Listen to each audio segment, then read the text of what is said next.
What causes public policies to fail? Imagine trying to fix a leaky faucet with a hammer. It might seem like a quick fix, but it often makes things worse. That's similar to what happens when public policies don't work as planned. Policies can fail for many reasons, especially when we look at how markets operate in a capitalist system. One big reason is misunderstanding how economic systems really work. Policymakers sometimes focus only on short-term issues like balancing budgets or reducing deficits. But ignoring the bigger picture, like long-term growth and investment, can lead to policies that hurt the economy instead of helping it. For example, cutting spending too much to reduce debt might slow down economic growth and cause more problems later. Another common cause is too much government intervention.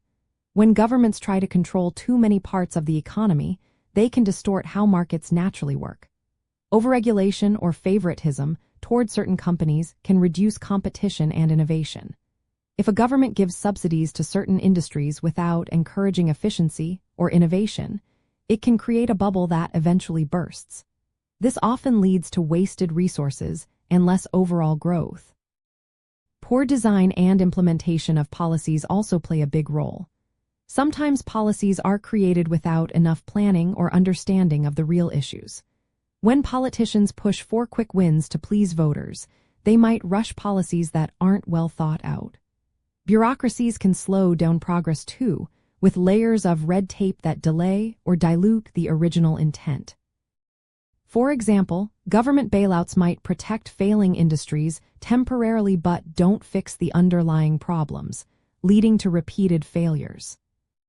Incentives matter a lot in capitalism. If policies don't encourage businesses to invest in innovation or productivity, growth stalls.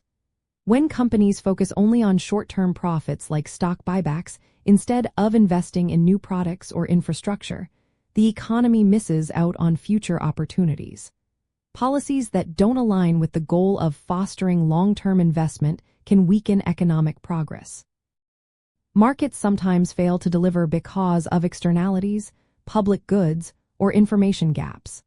But relying solely on markets without strategic public investments can leave gaps in areas like technology, infrastructure, or education. If policies don't support emerging industries or future growth sectors, the economy might miss chances to expand and improve. Political influences also cause policies to falter. When interest groups or political parties push for policies that benefit a few at the expense of many, the overall economic health can suffer. Policies may end up protecting existing companies or redistributing resources in ways that don't maximize benefits for everyone. This can slow down competition and innovation. To make policies work better, governments should aim to reduce unnecessary regulations that block private investment.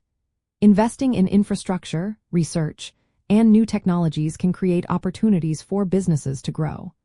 It's also important to avoid policies driven by short-term political gains and instead focus on long-term economic health. Transparency and accountability in public programs help prevent waste and mismanagement.